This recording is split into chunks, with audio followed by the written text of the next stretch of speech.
여러분 안녕하십니까? 오늘은 특별히 우리가 신앙하는 이유에 대해서 이렇게 살펴보도록 하겠습니다. 신앙하는 이유에서 가장 큰 것은 우리의 마음을 다스리는 것입니다. 근데 마음을 다스리는 것이 안 되고 있다면 우리는 다시 한번 우리들의 신앙을 점검해 봐야 되겠죠. 우리의 몸도 만드셨지만 마음도 만드셨기 때문에 마음을 만드신 하나님께서 우리가 당신을 의뢰하고 믿고 따를 때 분명히 우리의 마음을 다스려 주십니다. 여러분, 이 경치 아름답죠? 마음이 어떤가요? 네. 아직도 덜 감각이 온 것 같은데 그 정도 가지고는 아닙니다. 어머나!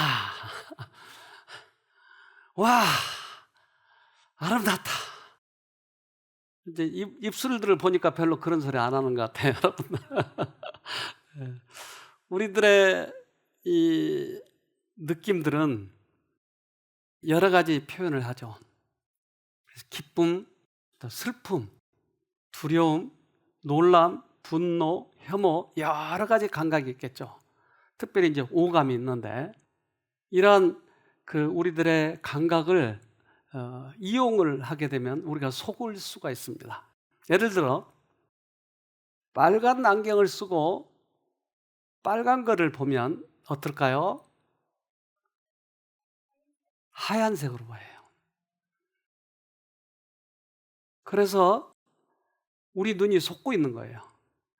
그래서 터널에 들어가면 터널 속에 그 불빛이 예를 들면 노랑 빛이면 노란색 차는 하얗게 보이는 거예요. 그래서 지금 이 보이는 이 색깔은 다 사실은 틀린 색깔입니다. 그래서 지금 터널의 조명등이 빨간 계통이기 때문에 아마 빨간 계통들은 잘 안 보였을 거예요. 우리 눈이 속은지 모르고 속는 거예요.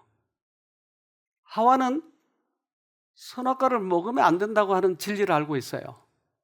그런데 그가 먹은 이유는 왜 그럴까요? 속아서. 하와는 자기가 선과 악을 능히 판단할 수 있다고 생각했다. 좀 더 높은 지식의 경지에 들어가려는 오만한 열망은 하와로 하여금 뱀이 그녀의 복지에 크게 관심을 가진 특별한 친구라고 생각하게 만들었다. 그래서 우리의 적 사탄은 우리들의 감정과 생각을 우리에게 집어넣을 수 있어요. 속여버리는 것이에요. 근데 우리는 그것을 인지하지 못하고 때때로는 그럴 수 없다고 생각하기 때문에 내 감정을 믿어버리고 말아요.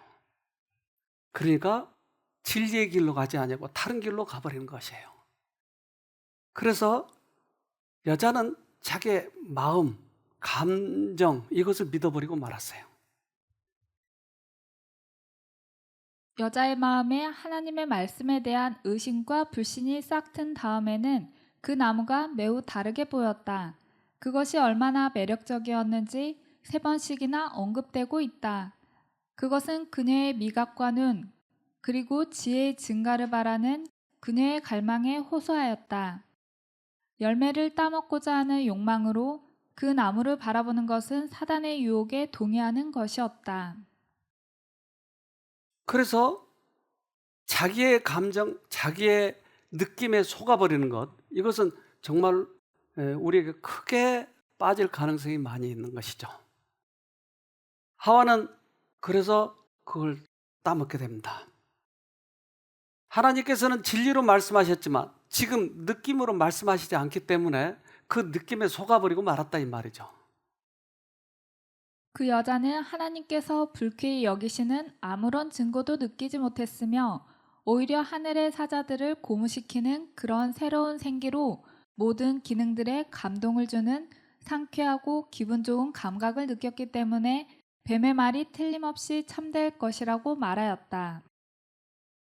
그래서 하와는 보암직하고 먹음직하고 또한 그것이 우리의 지혜를 증가하게 할 것 같은 느낌에 그걸 따먹어 없고 마는 거예요. 그럼 사단은 우리들에게 주로 어떤 감정을 주는가 하는 것이에요. 슬픈 감정을 줄까요? 근데 사단은 양쪽 거를 다 사용해요. 쾌락도, 쾌감도, 또 우울함도 양쪽 거를 다 사용해요. 그러니까 사단이 오면 우울할 거라고만 생각하니까 쾌감에는 우리가 넘어가 버린 거예요. 사람의 마음속에서 행해지는 인생의 게임에 사단은 근심과 재리와 쾌락 모두를 사용한다. 많은 것을 사용하고 있네요, 사단이. 그러면 어떻게 하면 안전하죠? 내 감정을 믿어서는 안 돼요. 우리는 진리를 믿어서 구원 얻는 것이지 내 감정을 믿어서 구원 얻는 건 아니에요. 그래서 때때로 우리는 날씨가 흐리기도 하고 맑기도 하고 그런 사람들 많이 있죠. 그래서 엄마도 변덕쟁이, 아들도 변덕쟁이, 다 변덕쟁이. 어떻게 하죠? 변덕쟁이를 믿어서는 안 되잖아요. 우리들의 신앙은 하나님께서 주신 말씀대로 따라가는 것이죠. 사람들의 마음을 성경에서 돌이켜 하나님의 법도를 순종하기보다는 오히려 그들 자신의 감정과 생각을 따르도록 이끌고 있다. 이것은 진리와 순결이 비난을 받도록 하고자 사단이 고안해낸 가장 성공적인 것 중에 하나이다. 그래서 우리는 우리들의 마음을 어떻게 다스려야 될지, 이것은 마음을 다스린 비결, 이것은 최고의 학문입니다. 그것은 진리를 통해서 우리에게 오기 때문에 최고의 학문이에요. 우리는 감정을 따라가서는 아직 안 되고 진리를 따라가야 되는 것이죠. 우리의 믿음은 감정 속에 있는 것이 아니라 진리 속에 있다. 영감받은 사도는 우리가 사도들과 선지자들, 예수 그리스도께서 친히 그 모퉁이 돌이 되시는 터 위에 세워졌다고 말한다. 어떻게 보면 우리가 상당히 연구해야 할 제목입니다. 여러분, 이게 뭔지 아세요? 제가 옛날에는 이걸 잘 먹었는데 멍게. 근데 우렁생이라고 원래는 그렇게 말한답니다. 저도 우렁생인지 몰랐어요. 근데 멍게는 어디에서 자라죠? 바다. 어디? 바다에 돌 같은 데 붙어서 사죠. 근데 어렸을 때는 물고기처럼 헤엄쳐 다녀요. 그런데 헤엄쳐 다닐 때는 내가 어디로 가야 될까? 어디 가서 뭘 잡아먹을까? 이거 머리를 써야 돼요. 그러니까 머리가 있어요. 근데 얘는 이제 바위에 붙어버리면 그 다음부터는 헤엄쳐 다니지 않으니까 그럼 머리 쓸 필요가 없어요. 그럼 어떻게 될까? 우리 영상으로 좀 보도록 하겠습니다. 멍게는 한 개체가 정소와 난소를 모두 가지고 있는 자웅동체 생물이며 유생 시절엔 올챙이 같은 생김새를 하고 여느 물고기들과 비슷하게 바닷속을 헤엄쳐가며 살아간다. 그러던 와중 성장 과정에서 변태를 거치며 바닥에 뿌리를 내리고 정착하게 되는데 바로 이때 눈, 근육, 신경, 지느러미, 척추, 심지어 뇌까지 유생 시절에 가지고 있었던 상당한 수준의 고등기관을 스스로 소화시켜 먹어버리고 만다. 멍게가 이렇듯 마치 태아와 같은 과정을 거치는 이유는 움직이지 않고 가만히 살아가기 때문인데 유생 시절일 땐 뇌를 이용해서 열심히 먹이를 찾아다니지만 성체가 돼서 정착한 이후 물을 빨아들이면서 흘러들어오는 먹이만 잡아먹기 때문에 구태여 에너지 소모가 많은 뇌를 필요로 하지 않은 것이다. 인간의 뇌를 연구하는 과학자들이 멍게의 이러한 태아 과정을 참고해서 뇌 기능과 운동 능력의 상관관계에 대해서 연구를 하였고 인류의 높은 지능에 대한 반증으로 다른 동물들보다 월등히 다양하고 복잡한 운동 수행 능력을 꼽기도 하였다. 자기 뇌를 먹어버리네요. 뇌가 필요 없으니까. 그래서 이 뇌는 우리들의 몸에 있어서 아주 필수적인데, 살아가는 사람들이 있어서는 뇌가 우리 몸무게의 한 2%밖에 안 되는 거예요. 근데 열량, 에너지를 사용하는 것은 25%를 사용하는 것이에요. 이 조그만 뇌에서 엄청 많이 열량, 에너지를 사용하는 것이죠. 신경계는 특히 에너지 소모가 심하다. 사람의 경우 뇌의 질량은 체중의 2% 정도밖에 되지 않지만 신체가 섭취하는 전체 에너지의 25%나 소모한다. 신경계가 커지려면 비싼 신경계를 유지할 수 있는 만큼 에너지를 확보할 수 있는 수단도 생겨야 한다. 사람의 뇌가 커진 것도 에너지 섭취와 관련된다. 그럼 이 에너지를 잘 보존하려면 어떻게 하면 되죠? 신경 안 써야 되겠네요. 이거 가만둬야 되겠네요. 근데 사람은 가만히 있을 수 있어요? 안 돼요. 그래서 과학자들이, 특별히 정신과 과학자들이 이 뇌에서 왜 그렇게 많이 에너지를 잡아먹나, 이걸 파악해 봤어요. 그런데 의외로 공부를 하거나 집중하거나 이런 데보다 이 뇌가 엉뚱한 데서 에너지를 많이 소모하는 것이에요.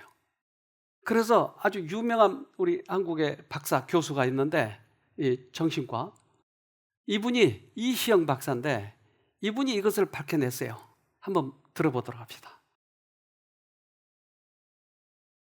무엇이 우리 뇌 에너지를 이렇게 많이 쓰게 만들었냐? 여러분, 조금 어려운 이야기입니다만은 DMN이라는 뇌 회로가 있습니다. 여러분, 우리 뇌 속에는 많은 회로가 있습니다. 우리가 밥 먹을 때 쓰는 회로도 있고 연애할 때 쓰는 회로도 있고, 그 중에 하나가 이 DMN입니다. Default Mode Network입니다. 이 어려운 이야기를 왜 생각해야 되느냐? 굉장히 중요한 이야기이기 때문에 그렇습니다. 이게 처음에는 워싱턴 대학에서 이런 회로가 있다 하고 이제 보고를 했을 때 저도 그 리포트를 읽으면서 깜짝 놀랐습니다. 요놈은요, 일을 할 때 에너지가 아니고 일을 안 할 때, 휴식할 때 쓰는 이 회로가 DMN이라고 합니다. 여러분, 이 뇌 에너지의 60 내지 80%를 이 DMN이 쓰고 있다는 겁니다.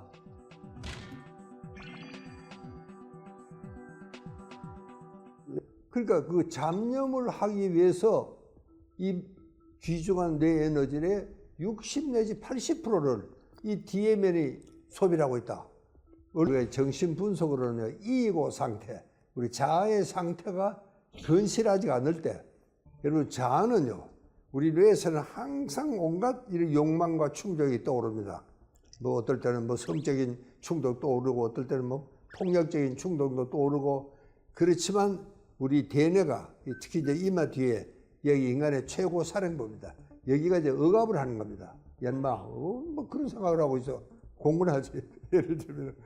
그러니까 이게 이고가, 자아가 검열을 하는 겁니다. 어떤 아이디어가 떠오를 때는 이고 그 아이디어를 그냥 내놔도 될지 안 될지를 검열을 합니다.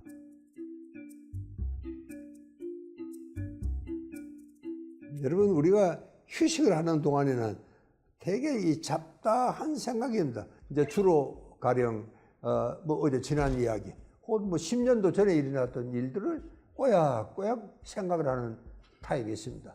여러분, 노이로제 환자들의 특징은 이제 지나간 일, 이거 뭐 어쩔 수 없는 일에 자꾸 신경을 쓰는 겁니다. 그러면 이런 생각을 떠오르면은 별로 창의적인 아이디어가 떠오르는데도 도움이 되지 않을 뿐더러 이것은 뇌 피로를 더 가중을 시키는 겁니다. 또 이 노이로제 환자들의 특징은 닥치지도 않는 미래 일을 자꾸 걱정을 합니다. 예, 지레짐작으로. 그래서 괜히 잠도 못 자고 불안하고 이렇게 되는 겁니다. 주의 집중이 잘 되고, 여러분, 정말 기억력이 좋아지고 창조적으로 되더라. 그렇게 휴식을 그렇게 잘할 수 있어야 되는데, 멍 때리는 거네요. 잡념하는 거네요. 근데 이분 말씀에 제가 동의를 하는 게, 대부분 정신적인 문제가 있는 분들이 멍 때리고 있어요. 그럼 물어봐요. 뭐 생각하느냐? 그러면 아무것도 생각하지 않았는데요? 천만에요. 이 생각이 하도 오랫동안 지속됐기 때문에 생각 안 하는 걸로 착각하는 거예요.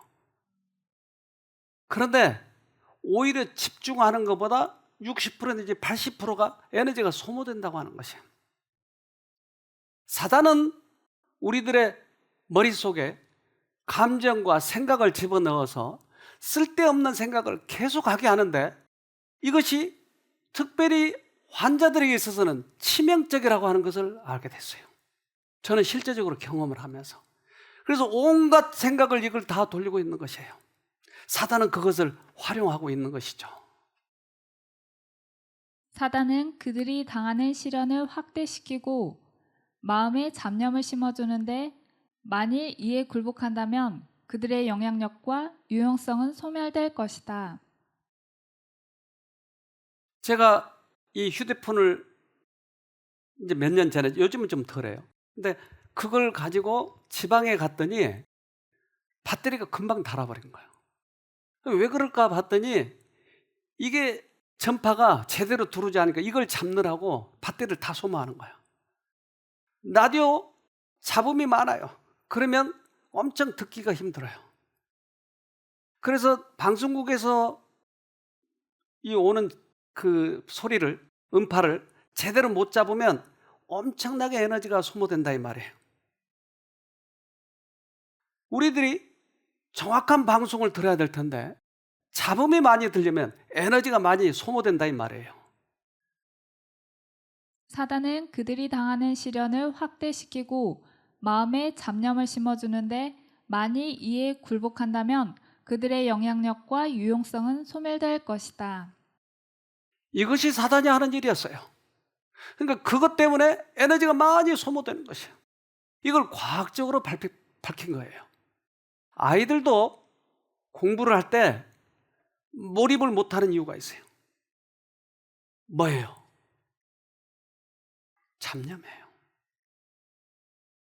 그래서 공부한다고 앉아서 하루 종일 앉아 있지만 집중하는 시간은 어떤 사람은 10분도 안 되는 거예요. 이 잡념이 사람들을 그렇게 만들어요. 그런데 그 학생들이 어떨 때 그렇게 잡념이 많이 생기느냐 하는 것이죠. 우리 학부형들은 이걸 좀 이해해 놓으면 도움이 될 거예요. 학생들이 그리스도인 의무를 수행하기 위하여 자격 있는 그리스도인으로서 더욱 훌륭한 일을 할 힘을 얻는 지능 대신에 오락과 운동 경기를 위한 활동에 치우칠 때 저들의 머리는 공부에 방해되는 잡념들로 가득 차게 될 것이다. 그래서 아이들이 집중하지 못한 이유는 수없이 많이 떠오르는 잡념들, 특별히 오락, 게임 이런 것들로 인해서 잡념이 많아져 버린 거예요. 그런데 잡념이 마치 검은 공처럼 우리 머리에 던져지는 거예요. 그러면 이 공이 터지면 잡념이 생기는 거예요. 이게. 누군가가 우리 머리에 이걸 던지는 것이에요. 세상의 면류관을 쫓는 자들은 그들을 조롱하고 그들에게 검은 공들을 던졌다. 그들의 눈이 하늘의 면류관에 고정되어 있는 동안 그 공들이 그들을 해치지 못했다. 그러나 주의를 검은 공들에게로 돌린 자들은 그것들에 의하여 더럽혀졌다. 그 공들이 던져질 때 내가 하늘을 계속 쳐다보고 있으면 아무런 문제가 없는데 그것에 대해서 관심을 갖기 시작하면 이제 에너지가 다 소모되는 거예요. 마치 우리가 전쟁터에서 불화살을 쏘면 이 화살이 불이 붙어서 날아가는 거예요. 그러면 상대방의 그 건물에 불이 붙으면 큰일 나죠. 이것처럼 사단은 불화살을 우리의 머리에 대고 쏘는 거예요. 에베소서 6장 16절. 이 모든 것에 더하여 믿음의 방패를 손에 드십시오. 그것으로써 여러분은 악한 자가 쏘는 모든 불화살을 막아 꺼버릴 수 있을 것입니다. 그 사단은 불화살을 쏘네요. 우리들의 감정, 생각을 계속 넣어줘가지고 거기에 불이 타버리도록 만든 거예요. 아무 쓸데도 없는 것들, 과거의 추억들, 미래에 대해서 걱정, 이런 것들을 던지면 그것을 내가 붙잡으면 타버린 거예요. 우리의 뇌가. 근데 아까 해결책은 뭐였죠? 에베소서 6장 16절. 이 모든 것에 더하여 믿음의 방패를 손에 드십시오. 그것으로써 여러분은 악한 자가 쏘는 모든 불화살을 막아 꺼버릴 수 있을 것입니다. 끌 수 있는 방법은 믿음의 방패예요. 하나님, 이 생각을 끊어주세요. 그래서 내가 마음을 먹고 단호하게 그 생각을 끊는 것이에요. 그러면 그 다음부터는 마음이 달라지는 거예요. 우리는 우리 힘으로 사단을 이길 수 있다고 생각하지만 우리는 절대 사단을 이길 수가 없는 것이에요. 우리가 이길 수 없기 때문에 하나님을 믿는 것이에요. 하나님께서 우리들의 생각을 잘라주시는 거예요. 하나님, 내가 이 못 끊겠어요. 도와주세요. 그래서 그 은혜가 들어올 때 우리가 이것이 끊어지고 머리에 잡념들이 없어지는 것이에요. 그가 거저 주시는 은혜를 받아들일 때에 생각과 심령 가운데 나타나시는 구세주의 임재에는 그에게 모든 잡념을 물리칠 뚜렷한 목적의식을 줄 것이며 그의 심령은 하나님의 모든 충만하심으로 가득 차게 될 것이다. 그분의 은혜가 오면 우리들에게 뚜렷한 목적의식이 생겨요. 그것만 바라보기 때문에 잡념이 우리에게 영향을 주지 못한다고 하는 것이에요. 미국에서 있었던 그런 사고인데 피니어스 게이지라고 하는 사람이 공사장에서 파편을 맞아요. 폭발이 잘못돼가지고 우리 그 영상을 좀 보도록 하겠습니다. 1848년 9월 13일 미국의 버몬트주에서 철로를 놓는 공사가 진행되고 있었다. 철도 건설 회사에서 일하던 25살의 피니어스 게이지는 큰 바위를 부수기 위해 폭발물을 넣고 쇠막대기로 구멍의 표면을 고르는 작업을 하고 있었다. 그런데 그는 실수로 주변 바위를 치고 만다. 그 순간 충격으로 인해 매설된 다이너마이트가 폭발하는 사고가 발생한다. 으악, 사고가 났다. 주변 사람들은 피니어스 게이지가 사망했을 것으로 생각했다. 그러나 곧 경악하고 만다. 놀랍게도 폭발의 충격으로 길이 1m, 굵기 3cm의 쇠막대기가 전두엽을 그대로 관통한 채 쓰러져 있었다. 그는 숨지지 않았다. 심지어 몇 분 후부터는 의식을 되찾아 걸을 수 있었고 병원으로 이송될 때는 눈을 깜빡이며 자신의 의사를 표현했다. 급히 병원으로 옮겨진 그는 할로 박사에게 응급치료를 받았고 9cm나 뚫린 머리뼈는 붕대로 감싸졌다. 시간이 지나면서 상처 부위에 수많은 감염이 일어나 생명의 위기가 왔지만 놀랍게도 한 달이 지나자 그는 완벽하게 회복했다. 할로 박사는 몇 년을 게이지 가족과 함께 지내며 그를 관찰했다. 게이지는 다시 회사에 복귀했고 사람들은 그를 환영했다. 하지만 성실하고 신뢰감을 주었던 게이지는 충동적이고 참지 못하고 동료들과의 잦은 싸움 등 완전히 다른 사람으로 변해 있었다. 사람이 완전히 변했어. 사고로 성격이 변한 건가? 더 이상 게이지가 아니야. 게이지는 결국 해고된다. 1868년 할로 박사는 의학 잡지에 전두엽 상실에 의한 피니어스 게이지 변화에 대한 글을 실었다. 그는 전두엽 손상에도 신체적 장애는 없었지만 사고 전후로 성격과 행동 양식이 완전히 변해버렸다. 이 사건은 19세기 신경학의 큰 화두가 되었고 수많은 실험과 연구를 통해 전두엽이 추상적인 생각, 판단, 예측, 충동 억제 기능을 한다는 것이 증명되었다. 그러니까 피니어스 게이지는 전두엽을 상실했어요. 철봉에 들어가서. 그런데 그 전과 후가 달라지는 것이 그는 참지 못한 거예요. 충동 억제를 못하는 것이. 미래를 못 보는 거예요. 계획을 못 세운 것이에요. 그러니까 우리들의 전두엽은 충동을 억제하고 계획을 세우고 우리들을 자제시키는 것이에요. 즉 우리들의 마음을 자제시키는 것, 절제시키는 것은 진취력을 높여주는 것은 전두엽이었어요. 하나님과 대화하는 것은 바로 여기였어요. 근데 이것이 망가졌어요.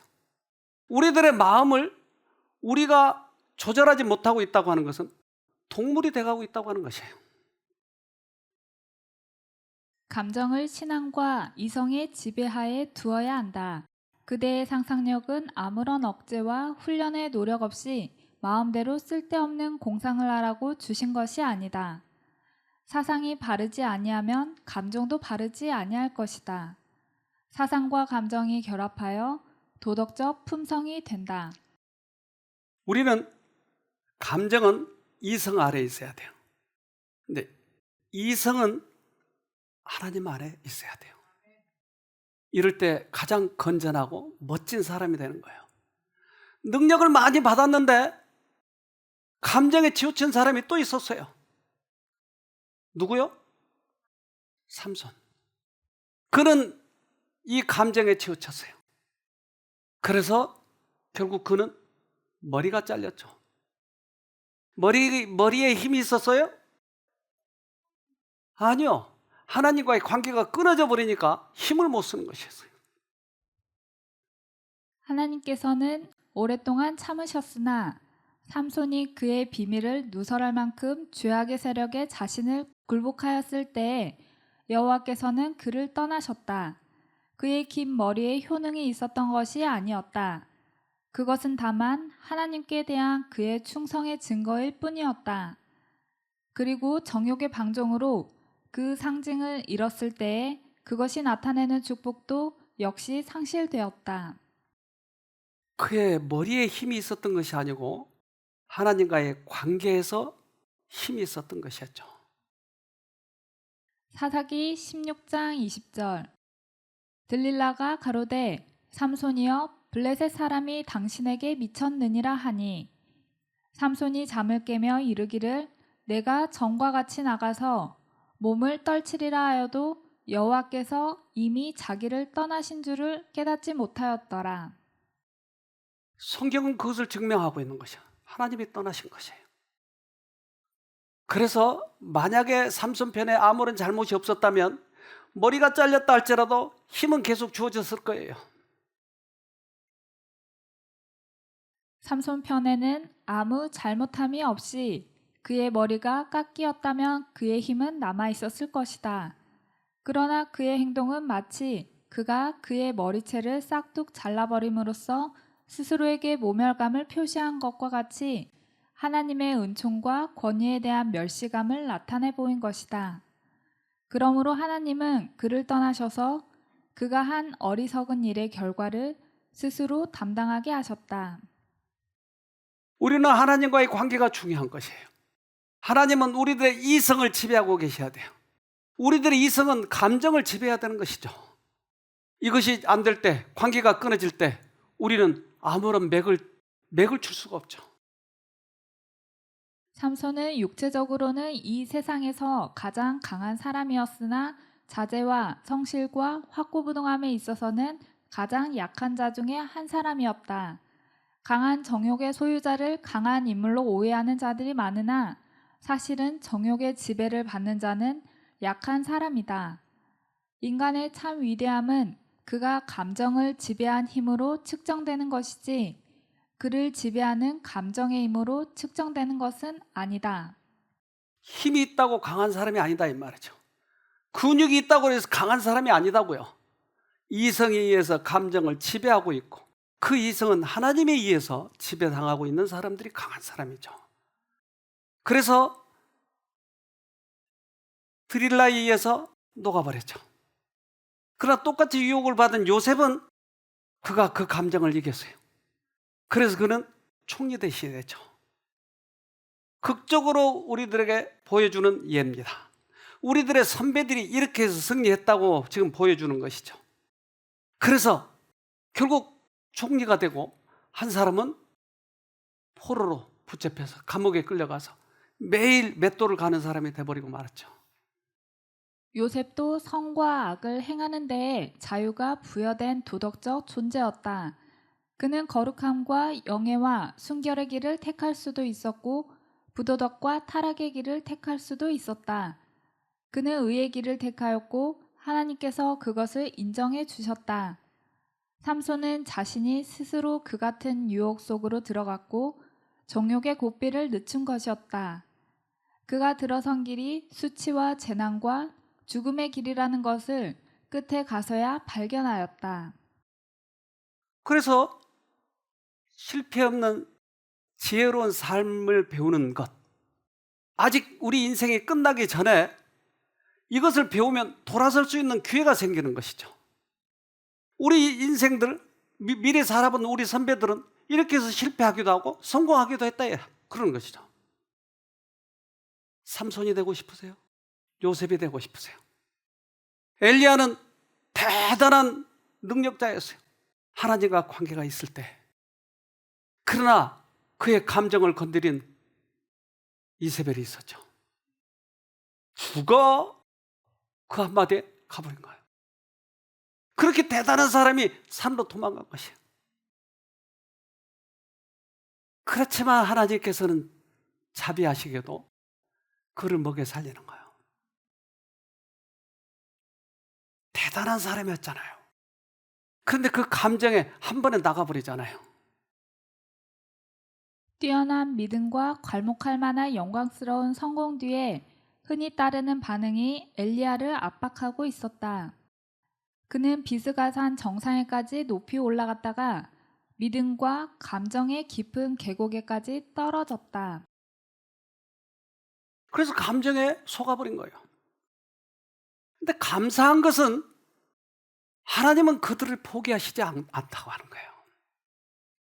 한번 쉼터 식구들은 영원한 쉼터 식구래요.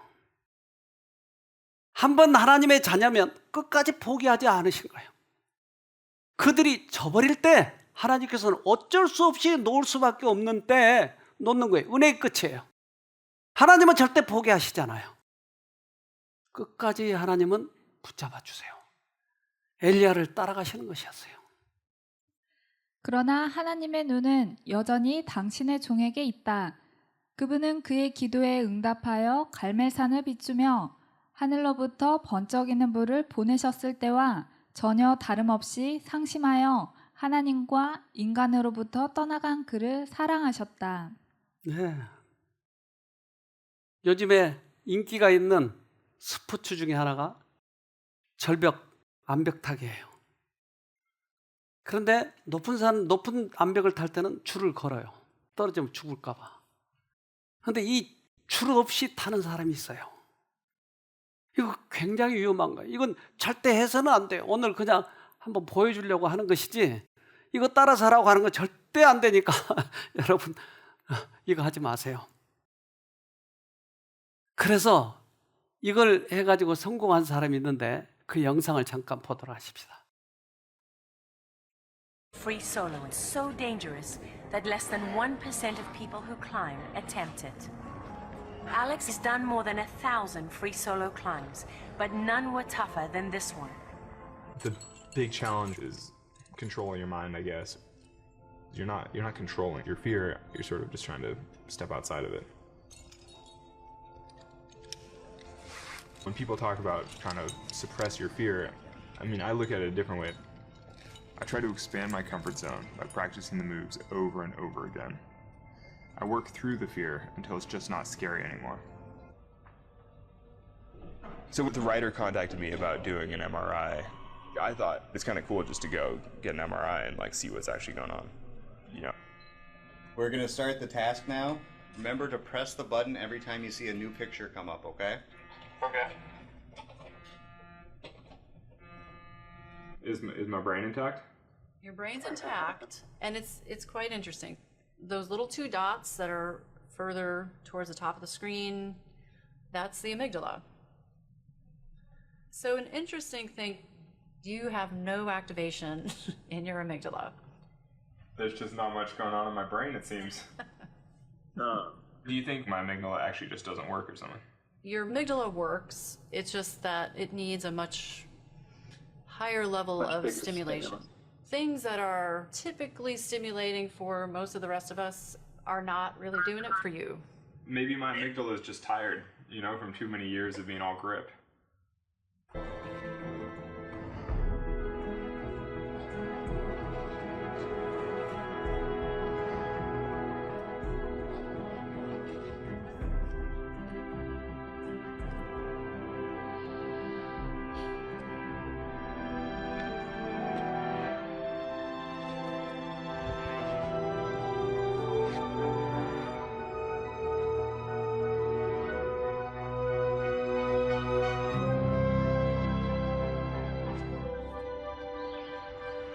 It's over now.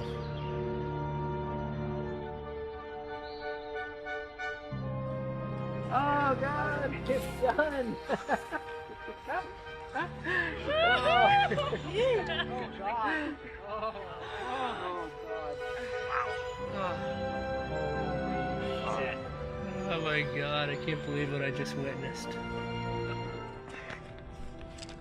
So delighted. That felt so good. It's freaking raged.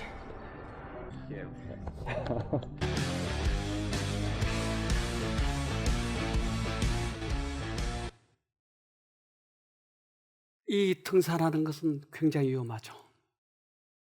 밧줄도 없이. 그런데 그 머리를 MRI로 찍어보니까 편도체 반응이 없는 거예요. 웬만한 두려움에는 껐떡없다는 말이에요. 굉장한 강력한 그런 반응에만 반응하는 것이에요. 우리는 이 세상을 살아가는데 수없이 많은 사건들이 다가와요. 감정이 들어오고. 이것은 반응해서는 안 돼요. 그럼 우리는 산 꼭대기를 갈 수가 없어요. 웬만한 것은 넘어가세요. 감정 넘어가세요. 그래야 하늘까지 갈 수 있는 것이에요. 수없이 감정이 흔들려가지고 어떻게 하늘까지 갈 수 있겠어요? 우리는 줄이었기 때문에 잘못하면 인생이 거기에 속으면 끝나버릴 수도 있는 것이에요. 인생은 두 번 오지 않으니까요. 한 번만 가니까요. 그래서 가야 되는 것입니다. 하나님의 성령이 사람의 마음을 사로잡을 때 생애가 변화된다. 죄악적인 생각은 사라지고 악한 행위와는 인연을 끊게 된다. 사랑과 겸손과 화평이 분노와 시기와 분쟁을 대신한다. 기쁨이 슬픔을 대신하고 용모는 하늘의 빛을 반사한다. 하나님의 성령이 우리의 마음을 붙잡을 때만 그것이 가능하다고 하는 것이에요. 하나님께서는 그러면 삼손을 버리셨는가? 그가 실패했지만 그를 다시 능력을 주시고 다시 그가 회개를 하도록 하기 위해서 돌아온 거예요. 우리가 이제까지 감정에 휘둘렸지만 하나님께 돌아오면 하나님께서 우리를 구원하시겠다고 약속하신 것이에요. 고통과 굴욕과 블레셋인의 희롱을 받는 가운데 삼손은 이제까지 그가 알고 있던 것보다도 자신의 연약함을 더욱 많이 알게 되었고 그의 고통은 그를 회개의 길로 인도하였다. 머리가 자람에 따라 그의 힘은 서서히 돌아왔으나 그가 족쇄에 차인 가망 없는 죄인이라고 생각한 그의 원수들은 아무 염려를 하지 않았다. 그래서 그는 죽을 때 적군들을 물리친 숫자가 살았을 때보다 훨씬 많았다. 다시 능력을 베풀어 주신 거예요. 우리 쉼터에 한 학생이 왔는데 백혈병이었어요. 백혈병은 피, 골수에 문제가 생긴 것이죠. 처음에 들어왔을 때는 걷기도 힘들고 그리고 말하기도 힘들었어요. 할머니와 같이 돌아오게 됐어요. 그래서 그가 처음 들어왔을 때는 병색이 아주 역력했었죠. 가장 가까이 있는 분이 그를 아시는 분이 그의 병세에 대해서 이렇게 얘기해 줬어요. 유정이 백혈병은 백혈병 중에서도 4%에 해당하는 고위험군으로 재발률이 80%입니다. 그래서 너무 안타까운 거예요. 같은 병을 앓고 있는 학생 병동에는 거의 다 죽었다는 거예요. 근데 이 아이가 할머니와 같이 있으면서 이치를 배우기 시작한 거예요.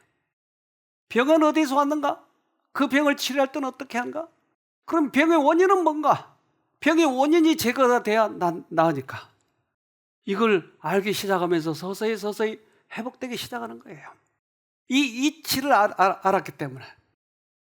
그러면 백혈병? 그러면 수혈을 해야 되고 골수를 바꿔야 되고 여러 가지 했겠죠? 그러나 그거 가지고 회복이 안 되더라 이 말이에요. 그러니까 80% 이상의 재발하고 그렇게 해서 죽는 것이죠. 근데 이 아이가 좋아지면서 부모들이 얼마나 좋아하시는지. 근데 그 이치가 뭐였겠어요? 그 이치가. 그 아이는 이렇게 설명을 합니다. 저는 2019년 3월 6일 급성 백혈병 진단을 받았습니다. 폐렴도 왔습니다. 저는 살면서 병원을 가본 적이 없고 감기도 1년에 한 번씩만 와서 건강하여서 저와 제 가족은 충격을 받았습니다. 저는 4차 항암과 이식전 항암을 하고 즉 34번을 맞았으며 엄마 조혈모 이식을 받았습니다. 피를 토하고 구토를 하고 열이 나고 아프면서 제 고집과 제 버릇은 나빠졌습니다. 가족들이 제 말에 복종하고 내 마음대로 행동할 수 있게 놔두어 감정 기복이 정말 심했고 무슨 한마디만 해도 내 마음에 안 들면 폭발하고 화내고 이 감정이 오래 갔습니다. 원장님께서 기도해 주시고 하나님의 은혜로 점점 수위가 줄었습니다. 지금도 시험이 오지만 예수님을 불러 30분 이내에 감정을 처리하는 연습을 하고 있습니다. 지금은 전보다 분별력이 생겨 생각이 들어오지만 사단이구나. 예수님을 불러 그 생각을 쫓는 연습과 맡기는 연습을 하고 있습니다. 과거에는 별것도 아닌 다른 사람의 말로 시험이 들어와 제 마음이 너무 괴로웠습니다. 그때마다 원장님께서 초연하게 가라고 많이 말씀해 주셨습니다. 지금은 별것도 아닌 일에 나름 초연하게 지나가고 있고 이 시험으로 힘들 때 항상 제 기도 제목은 별것도 아닌 일에 신경 끄게 해주세요 였는데 저를 서서히 변화시켜 주신 하나님께 참 감사드립니다. 또 저는 걱정을 많이 합니다. 잠언 17장 22절을 보면 마음의 즐거움은 양약이라도 심령의 근심은 뼈를 마르게 하느니라 라는 말씀이 있습니다. 걱정은 몸에 안 좋으니 이제 안 하려고 결심합니다. 저는 쉼터에 있으면서 키도 자랐고 몸무게도 늘었으며 전에 해보지 못했던 다양한 체험을 하게 되어서 참 감사합니다. 여기서 참 신기하고 새로운 진리를 배웠는데요. 2가지 생각이 들어올 때 예수님 부르고 맡기는 방법과 잡념 끊는 방법을 배웠고 적용하였습니다. 이 놀라운 진리를 잊어버리지 않을 것입니다. 그리고 몸과 마음은 연결되어 있다는 것을 확신합니다. 정말 화가 날 때는 소화도 안 되고 몸도 힘든 것을 경험했습니다. 또 부정적인 생각에서 마음을 바꾸자 이렇게 생각하며 기도하니 긍정적으로 바뀌고 몸도 더 좋아지는 것을 느낍니다. 제 못난 성품을 고치도록 이 시험을 허락해 주신 하나님께 감사드립니다. 앞으로도 건강하게 예수님 안에서 살고 싶습니다. 감사합니다. 병의 원인이 뭐였죠? 마음이었어요. 신경질 내고 참지 못하고 불같고 그 원인을 그대로 두고 몸만 치료하려니까 안 되더라 이 말이에요. 근데 우리에게 하나님께서 진리를 통해서 이걸 가르쳐 주셨어요. 그래서 그 부분을 하나님의 힘으로 고치니까 이거 기가 막힌 이 병에서 해방시켜 주는 거예요. 그 부모들이 얼마나 감사해야 한지 해보게 된 거예요. 우리는 얼마든지 할 수 있는 것이 우리의 감정을 조절하기만 하면 그 높은 산에 저렇게 올라갈 줄이야 꿈에도 생각하지 못했죠. 아이들을 데리고 산에 맨날 올라가도 지치지 않는 거예요. 에너지가 남는 거예요. 하나님이 말씀하시면 아브람 말씀 따랐죠. 하나님이 약속. 아이들을 돌봐도 지치지 않는다니까요. 그래서 우리 쉼터 홍보 영상에 이 아이가 나오죠. 그런데 한참 배워갈 때 저에게 편지를 썼더라고요. 근데 그 편지가 저에게 아직 남아 있었어요. 네, 이 편지를 읽어보도록 하십시다. 제가 아직 하나님에 대해 잘 몰라서 호기심이 드는데 그럴 때마다 에코랜드 돌면서 많이 가르쳐줘서 감사해요. 궁금증이 풀려요. 잡념 끊고 하나님을 부르다 보면 하나님을 만날 수 있겠죠? 저 정말 하나님 꼭 만나서 증상 완화가 아니라 완치되고 병을 낫는 것뿐만 아니라 인생을 멋지게 살고 싶고 하늘나라도 가고 싶어요. 우리 가족도 하나님 알 수 있게 기도해 주시고 저 좀 많이 도와주세요. 병은 마음에서 오잖아요. 원장님 강의를 통해 마음을 통제할 수 있는 방법을 알았어요. 키포인트였어요. 우리의 마음을 다스리면 백혈병이 낫는다고 하는 것이에요. 이 아이는 전화위복이에요. 만약 어려서 이것을 배우지 못했다면 나중에 수없이 많은 고난을 당한 다음에 깨닫지 않겠어요. 그래서 인생이 끝나버리면 어떡하려고요? 그가 이렇게 배워가면서 감사의 편지를 이렇게 보냈더라니까요. 이제 원장님 강의를 잘 듣고 적용하려고 노력할게요. 하나님의 사랑을 알고 싶어요. 우리 엄마 오면 하나님 사랑을 알려주세요. 우리 아빠도요. 정말 감사하고 사랑합니다. 이 아이의 소원이 이루어지면 좋겠어요. 엄마도 하나님 사랑하고 아빠도 하나님을 사랑하고, 그래서 더 후회하기 전에 주님께 돌아가면 좋겠어요. 우리 마음을 하나님께 드립시다.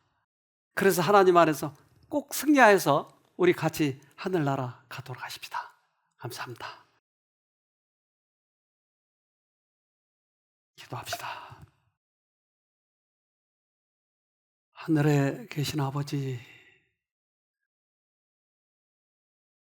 우리가 비록 주님을 배반하고 죄인이라 할지라도 끝까지 자비를 베푸시고 우리를 다시 돌이켜 주셔서 회복시켜 주시고 몸도 마음도 영혼도 주님께 향하게 해 주셔서 참으로 감사합니다.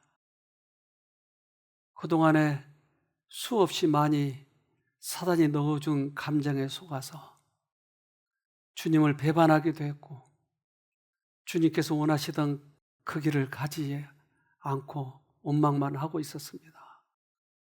또 과거의 추억을, 좋지 않는 추억에 매달려서 자학했고 남을 미워했고 미래에 대해서도 그렇게 생각하면서 살아버리고 말았습니다. 그러나 주님께서 우리에게 다가오셔서 하나님의 사랑의 자비의 말씀으로 다시 우리를 붙들어 주시니 참으로 감사합니다. 이제 우리 성공한 믿음의 선배들처럼 분연히 돌아서서 주님을 바라보게 하시고 주님의 주신 은혜로만 잡념도 감정도 해결할 수 있사오니 다시 주님을 붙잡을 수 있도록 도와주시옵소서. 또 이곳에 와서 많은 사람들이 회복되었지 않습니까? 그들에게도 과거처럼 돌아가지 아니하고 믿음으로 굳게 서서 주님을 붙잡을 수 있도록 도와주시옵소서. 요즘에도 전염병이 심하고 우리가 때때로 힘들 때도 있습니다. 그러나 그러한 감정에 두려움에 치우치지 말고 주님을 바라보면서 끝까지 승리하는 저희가 되도록 도와주시옵소서. 오늘 두 교회가 같이 참석했습니다. 그 교회 주님께서 축복해 주시고 다시 한번 하나님을, 살아계신 하나님을 만나는 크다큰 축복을 허락하여 주시옵소서. 또한 인터넷 교회로 들어오신 분들, 그분들에게도 이 강의를 들으면서 하나님과 깊은 교제를 이루어지는 그러한 우리 모든 성도님들이 되도록 축복해 주시옵기를 우리를 죄에서 구원하신 예수님 이름으로 기도합니다. 아멘.